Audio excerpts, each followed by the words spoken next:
le curseur du halal et du haram bouge en fonction de quoi? En fonction de la maslaha, en fonction de l'intérêt, et en fonction de l'ma'alat, en fonction des conséquences. Par exemple, on sait tous que offrir un cadeau à quelqu'un, c'est halal, voire même c'est recommandé, c'est une bonne action. Il y a un hadith faible où le prophète alayhi salatu wassalam dit: faites-vous des cadeaux mutuellement. Pourquoi? Pour vous rapprocher les uns des autres, pour vous aimer. Donc donner sans contrepartie, pour faire plaisir, c'est quelque chose de fortement recommandé dans notre religion. Ce n'est pas une obligation, mais l'islam incite à cette bonne action.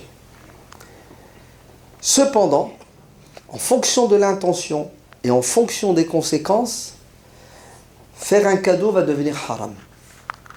La preuve, l'imam al-Bukhari radiyallahu anhu rapporte dans son sahih que le prophète alayhi salatu wassalam va envoyer un percepteur, donc quelqu'un qui collecte l'impôt dans une tribu pour ramasser la zakat.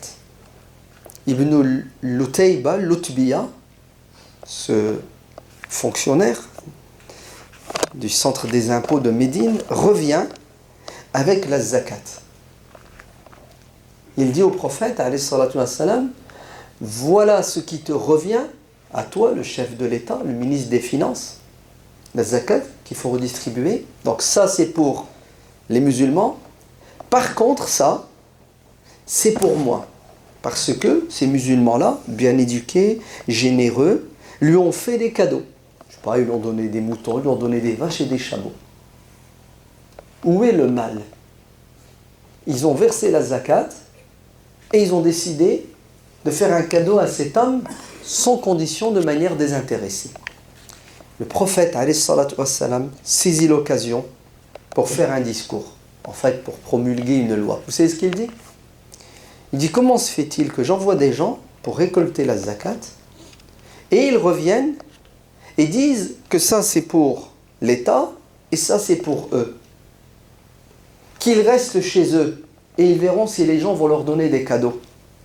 Celui que j'envoie ramasser de la zakat et qui revient avec un cadeau, qu'il sache qu'il sera ressuscité le jour de la résurrection. Si on lui a donné une vache, il sera ressuscité avec la vache.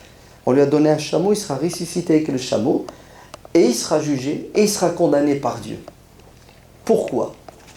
Pourquoi est-ce que le prophète alayhi salatu wassalam va interdire?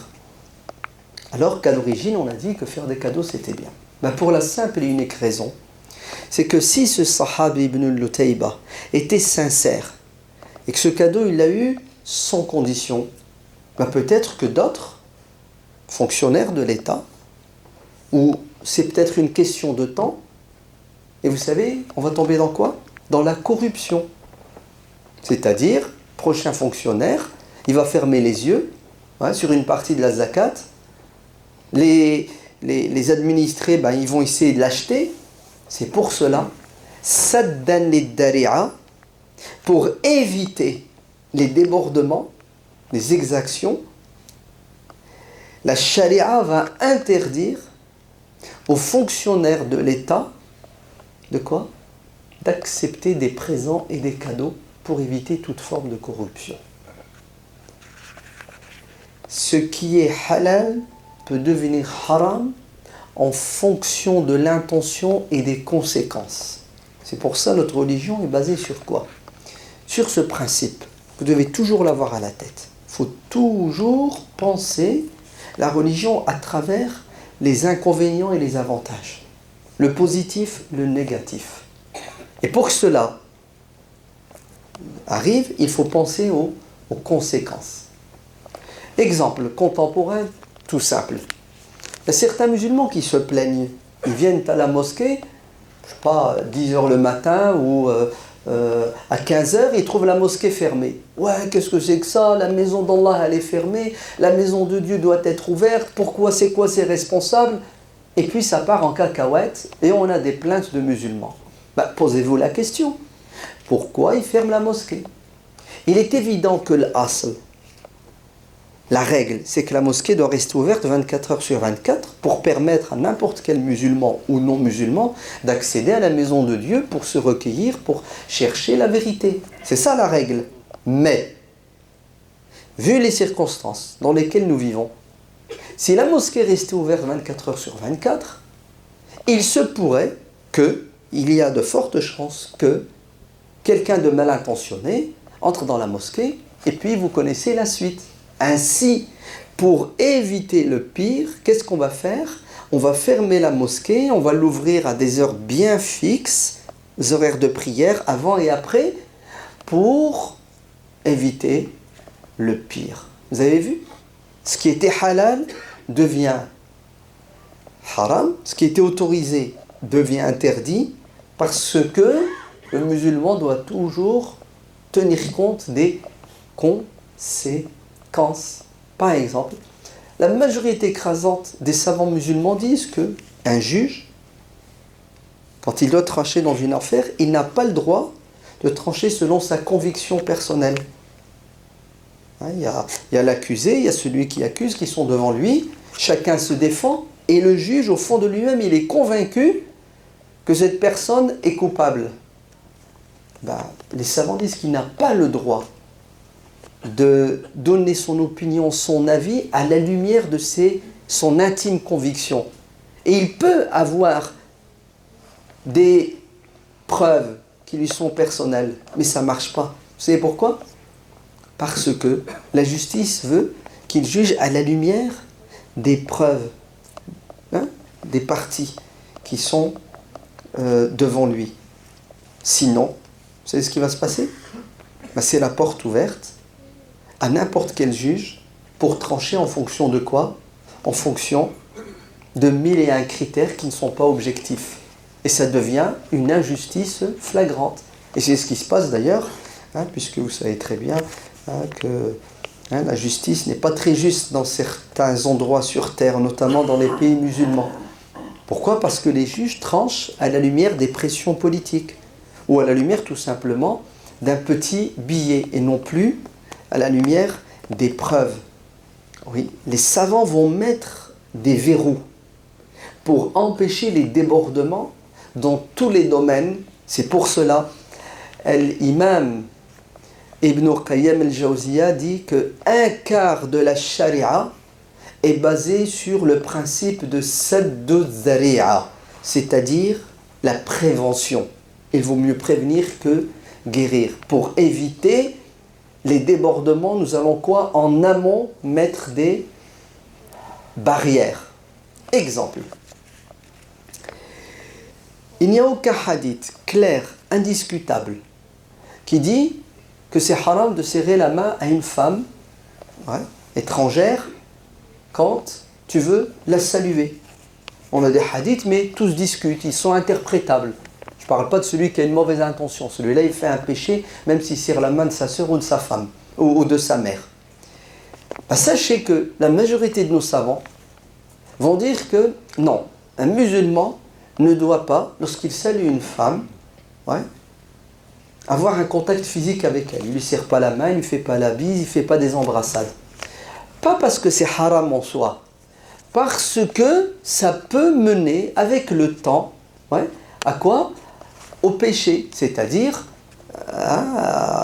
aux attouchements, à la drague. Ainsi, les savants vont mettre une limite qui s'appelle le makruh, tahrim, man, c'est-à-dire le fortement déconseillé, pour éviter le haram. Mais sinon, à l'origine, l'asl, le fait de se serrer la main ou autre, c'est pas haram. Parce qu'on a des textes où le prophète, alayhi salatu wassalam, il a serré la main. Donc, vous avez des interdictions dans la charia qui sont le fruit d'un ijtihad, c'est-à-dire d'un effort intellectuel de nos savants à la lumière de règles. Et parmi ces règles, celle-ci, Sadd al-Dhari'a, qui est fondamentale dans le madhab de l'imam Malik. Chez les Malikites, Sadd al-Dhari'a, la prévention, est de rigueur.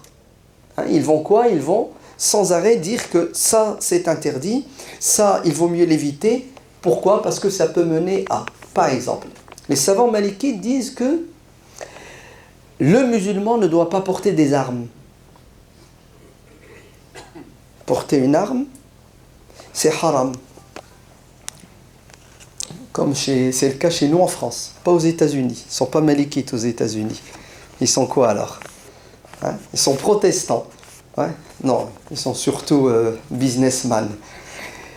Pourquoi? Alors qu'à l'origine, l'asl, porter une arme, c'est pas haram dans la charia. Il n'y a aucun verset du Coran, il n'y a aucun hadith du prophète alayhi salatu wassalam, qui nous dit qu'on n'a pas le droit de porter une arme. En plus, une arme, ça t'appartient, c'est un bien, tu en fais l'usage que tu veux tant que tu ne commets pas une injustice. Malgré cela, nos savants vont dire c'est haram de porter une arme. Pourquoi vous nous interdisez de porter une arme? Parce que ça peut mener à des dérives. Une dispute, tu perds la tête, tu sors ton flingue, tu tues la personne, après tu regrettes. Donc pour éviter les accidents, on va interdire en amont quelque chose qui n'était pas interdit à l'origine. C'est clair? Vous voulez d'autres exemples? Très bien.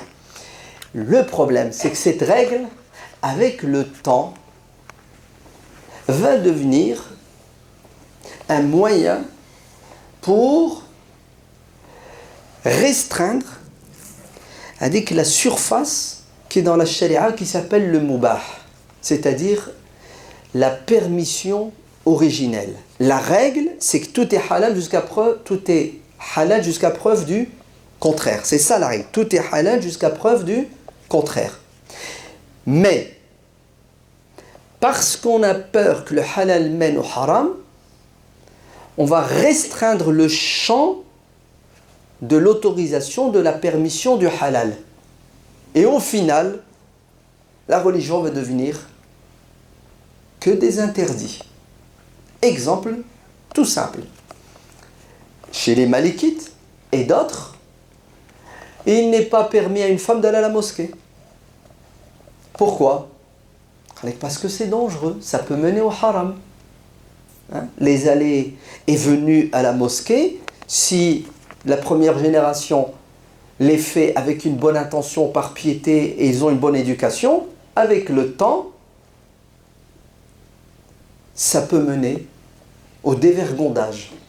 Donc, ce qui était halal, permis, autorisé, voire recommandé, va devenir déconseillé, voire haram. Et pendant des siècles, dans la plupart des contrées du monde musulman, il n'y a pas une femme dans les mosquées, même pour étudier, même pour apprendre à lire et à écrire. Et les meilleurs vont autoriser à la petite fille, à l'enfant, d'aller à la mosquée jusqu'à 7 ans. Après 7 ans, on ne veut plus voir une fille. Vous savez ce que ça va donner? Des générations d'ignorants. Vous interdisez aux femmes d'étudier, d'apprendre, d'aller à la mosquée. Automatiquement, ça a un impact sur les enfants, puisque ce sont elles qui passent leur temps à éduquer les enfants. Et le monde musulman va sombrer dans les ténèbres de l'ignorance ou de la non-pratique de la religion. Est-ce que vous savez qu'il y a encore 100 ans, la plupart des femmes dans le monde musulman ne priaient pas? Parce qu'elles ne savaient pas, les pauvres. Pourquoi? Parce que la mosquée était interdite. Pourquoi elle était interdite? Pas parce que Dieu l'a dit ou le prophète l'a dit. Le contraire. Le prophète dit, n'interdisez pas aux femmes d'aller à la mosquée. Le prophète dit dans le hadith rapporté par l'imam al-Bukhari, La tamna'u ima Allahi masajid Allah. N'interdisez pas aux servantes d'Allah, les femmes, d'aller à la mosquée. Regardez. La plupart de nos savants vont dire, elles n'iront pas à la mosquée, saddan lid-dari'a. Vous avez vu, une règle qui à l'origine est intelligente, bonne et utile, utilisée à outrance, qu'est-ce qu'elle donne comme résultat? Elle donne, une trahison totale de la religion. Ça trahit l'esprit même de l'islam. C'est pour cela l'imam al-Qarafi, rahimahullah, vous savez ce qu'il dit? Il dit, comme la charia, elle nous pousse à interdire pour prévenir, elle nous pousse à autoriser ce qui est à l'origine interdit parce que la finalité va dans le sens de l'intérêt. Il y a saddu dari'a, la prévention, l'interdiction. Il y a fathu dari'a, c'est-à-dire l'autorisation. Ouais. Et il apporte 65 arguments pour prouver qu'il faut élargir l'horizon de quoi? Du mubah, parce que la religion n'est pas une prison et encore moins des carcans que doivent porter les gens. Et il donne le dalil, il donne l'épreuve. Regardez ce qu'il dit. Il dit, le prophète, alayhi salatu wassalam, n'a-t-il pas autorisé aux musulmans le mensonge? Le mensonge est haram, c'est la règle. Mais il devient halal, voire même il devient obligatoire et recommandé. S'il y a un délinquant qui court après quelqu'un pour l'arrêter, pour le tuer, et la personne se réfugie, se cache dans ta maison, et l'autre il frappe à ta porte, tu vas lui dire, oui il est là. Tu n'as pas le droit de lui dire, c'est haram. Tu es obligé de mentir et de dire, non, non, non, il n'est pas là, il est là-bas. Le prophète n'a-t-il pas autorisé à l'homme de mentir pour l'intérêt de son couple, et à la femme de mentir pour l'intérêt et la sauvegarde du couple? Regardez, le haram va être autorisé parce qu'il y a un but et un objectif noble. Vous allez me dire, ouais mais attends, qui c'est qui décide d'ouvrir la porte ou de fermer la porte? Heureusement que ce n'est pas moi ni toi, sinon on n'est pas clair. Parce que généralement c'est la passion qui nous pousse à quoi? À agir. Non, vous inquiétez pas. Ouais. Nos savants spécialistes du droit, à la lumière des textes, de la philosophie de la religion, le but de la religion, vont quoi? Vont dire, ça c'est halal, ça c'est haram. Ça c'est halal de manière indiscutable, ça c'est halal pour des raisons qui sont valables dans tel endroit et pas dans tel endroit. Prenons un exemple tout simple.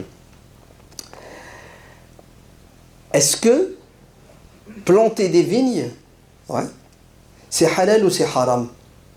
Vous allez me dire, pourquoi tu poses la question? Bien sûr que c'est halal. Je plante des pommiers, des poiriers, je plante du raisin. Stop.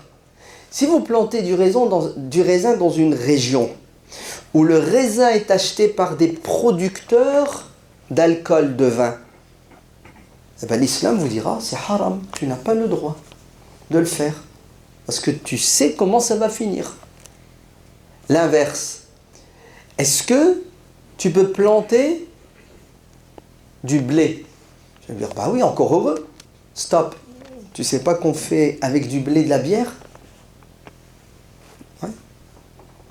Le houblon, l'orge, tout ça, ce sont des... Même les dattes, on fait avec les dattes des boissons alcoolisées. Alors, c'est halal ou c'est haram? Regardez ce que va dire l'imam Shatibi. L'imam Shatibi dit cette règle, si on ne lui met pas des limites, elle peut donner des conséquences néfastes, c'est-à-dire interdire ce qui n'a pas lieu d'être interdit. Et il dit, la règle c'est la suivante. Écoutez bien, c'est très mathématique. L'imam Shatibi dit, sera interdit ce qui n'y l'était pas à l'origine si les conséquences négatives sont supérieures à 50%. Aghlabiya, Akthariya. Par contre, si les conséquences négatives, le mal est inférieur à 30%, thuluth, nous n'avons pas le droit d'interdire. Et l'imam Malik dit, entre 30 et 50%, c'est interdit. L'imam Shatibi dit, je ne suis pas d'accord avec mon maître l'imam Malik. Entre 30 et 50, ça ne peut pas être interdit. Seul, le fait qu'il y ait plus d'inconvénients que d'avantages, plus de haram que de halal, là ça devient interdit. Et l'imam Shatibi a raison. Vous savez pourquoi? Parce que même ce qu'Allah a autorisé, qui est halal, il y a toujours un peu de choses qui ne sont pas dans l'intérêt de l'homme. Il y a toujours un peu de choses qui dérangent. Le jeûne du mois de Ramadan, vous êtes d'accord que c'est halal, c'est obligatoire. Vous êtes d'accord que c'est positif, mais il n'y a pas que du positif dans le Ramadan. Il y a un peu de négatif, oui ou non? Quand vous faites le Ramadan, à un moment donné, vous êtes fatigué. Vous êtes tellement fatigué que vous n'arrivez plus à conduire, vous n'arrivez plus à travailler. Vous avez vu? L'imam Shatibi dit, ce qui est obligatoire et ce qui est halal peut contenir un peu de quoi? De choses détestables, un peu d'inconvénients. Ce n'est pas pour autant que le Ramadan doit sauter. Eh bien, il dit c'est la même chose. Avec quoi? Avec ce qui est halal et qui contient des choses qui ne sont pas très islamiques, ben, l'islam ne l'interdit pas. Pourquoi? Parce que c'est nécessaire, c'est utile pour la communauté. Et il donne des exemples, et il donne beaucoup d'exemples. Par exemple, tous les savants musulmans disent que c'est haram, quand les musulmans sont en guerre avec un ennemi, de donner de l'argent à cet ennemi. Pourquoi? Parce que tu le renforces économiquement. Alors ça devient halal. Vous savez quand? Quand il y a des prisonniers et il faut les rançonner. Tu as des musulmans qui sont prisonniers, pour les libérer, il faut donner de l'argent. Alors tu fais quoi? Tu donnes de l'argent, tu ne donnes pas d'argent. Tu vas verser la somme à l'ennemi, tu vas le renforcer économiquement parlant, mais tu libères des êtres humains. Pourquoi? Parce que la vie de l'homme n'a pas de prix, même si ça a des conséquences négatives. C'est pour cela. Fath ad-dari'a, autoriser des choses qui contiennent un peu de haram, d'inconvénients, fait partie de la sharia. Tant que ça ne dépasse pas les 50%, la majorité, on n'a pas le droit de l'interdire. Pour l'imam Shatibi et pour les malikites, tant que ça ne dépasse pas les 30%, on n'a pas le droit de quoi? Tant que ça ne dépasse pas 30%, on n'a pas le droit de l'interdire. Tout ça pourquoi? Pour toujours tenir compte d'une chose qui s'appelle la maslaha, c'est-à-dire le bien-être, l'intérêt de l'être humain. Car la religion n'est pas venue pour nous interdire ce dont nous avons besoin. Et ce dont nous avons besoin, c'est soit vital et nécessaire, et là c'est clair et évident que c'est autorisé, ou ça devient une nécessité sans laquelle on vit dans la difficulté. Et là, il ne faut pas l'interdire, il faut que ça reste autorisé. Allah nous donne l'intelligence pour bien comprendre notre religion, qu'il nous donne la force pour la mettre en pratique et la sincérité quand on la met en pratique, qu'il nous aide à rester des musulmans jusque la fin de notre vie sur terre, qu'il nous aide à faire un effort pour nous réformer, qu'il nous donne la force pour transmettre cette religion, qu'il nous aide pour éduquer nos enfants et les préserver de tout danger, qu'Allah fasse miséricorde à nos parents et qu'il efface leurs péchés. C'est comme ça que notre prophète sallallahu alayhi wa sallam pratiquait la religion. Il tenait compte des avantages, des inconvénients, et ce qui est à l'origine interdit, le prophète va fermer les yeux sur l'interdit parce qu'il y a un intérêt. Par exemple, sa fille Zainab, qui est à la Mecque, veut faire l'hégire. Le prophète alayhi salatu wassalam attend avec impatience que sa fille le rejoigne. Est-ce que vous savez que c'est un homme qui n'est pas musulman, qui s'appelle Talha, qui va accompagner la fille du prophète entre la Mecque et Médine, 500 km. Ils voyageront seuls dans le désert. Et il va la accompagner, la protéger, et une fois qu'elle arrive à Médine, il rebrousse chemin. Le prophète alayhi salatu wassalam n'a pas dit à sa fille: pourquoi tu as voyagé seul avec un homme? Vous avez vu que parce qu'il y a une nécessité, il y a un intérêt, le prophète va fermer les yeux sur quelque chose qui, à l'origine, n'est pas permis dans l'islam. Se retrouver seul avec une femme, que ce soit dans un endroit fermé ou lorsque tu voyages et tu n'es pas en public. Et c'est comme ça que les sahaba vont comprendre la religion.